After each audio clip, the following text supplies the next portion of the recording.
Right, hi guys. I'm going to show you guys how to use the slats that I gave you in your ceramics kit to roll a slab by hand. Unfortunately, since we're not in, or you guys are not in the classroom, you can't use this slab roller, which is, it's like, it looks like a printing press. You turn a big wheel and it rolls out your slab for you really nice and easy.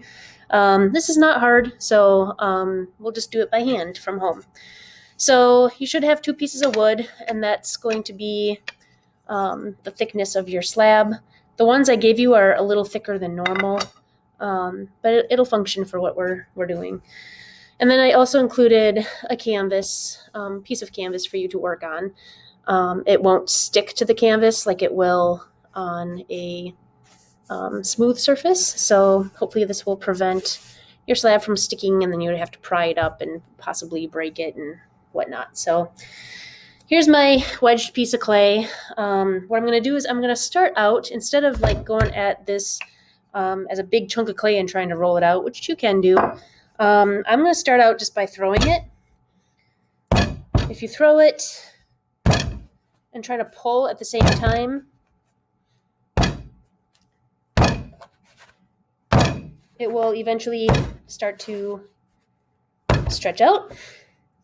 Again, much harder with a loose piece of canvas. If you had a table with canvas on it, it's easier, but we'll make this work. So you can see I'm kind of pulling as I throw it. And you can see it's already getting thinner. It's starting to stretch out a little bit. Okay. All right, so I'm going to start with this. Considerably skinnier, a little less rolling I'll have to do. Another thing you want to consider is the rolling pin that you have. If there's a lot of dry clay on it, it's going to leave those impressions on your slab. So you might want to just try to scrape off some of that extra clay if you can, or use like a sponge or a washcloth or something to kind of clean it off. So I'm going to start just kind of rolling it out. Flip it. Now you can see there's a fold in my canvas, so it left that crease in there. But that's pretty easy to fix later. Just smooth it out. So just want mine to be kind of long, not necessarily wide.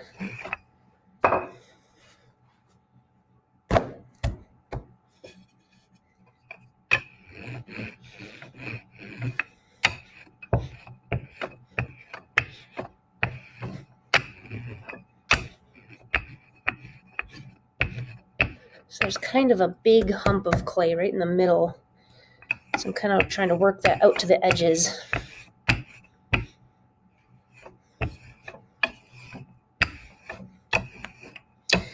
So what the wooden slats do is they determine the thickness of your slab. So when I get to the point where it's thin enough that my rolling pin will actually hit the slat instead of the clay, the goal is to make it a consistent thickness. So your slab is the same thickness all the way through. I'm going to trim this up just a little bit because my rolling pin is kind of small. And I want my rolling pin to actually land on the two wooden slats so that they'll kind of ride on these wooden slats and push that clay to a consistent thickness. So I'm just going to roll this out. You can see it is sitting on the wood slats.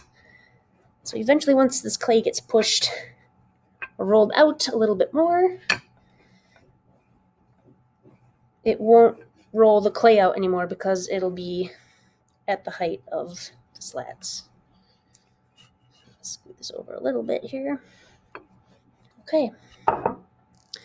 So you can see now that my slab, see how nice it pulls off the canvas? It's not sticking to the surface, is the same depth as my wooden slat. You can always modify it. So if you wanted it to go a little bit thinner, this is pretty thick. You can always just try to keep a consistent roll. Roll it out.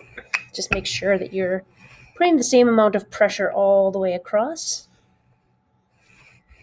so that it is a consistent thickness all the way through.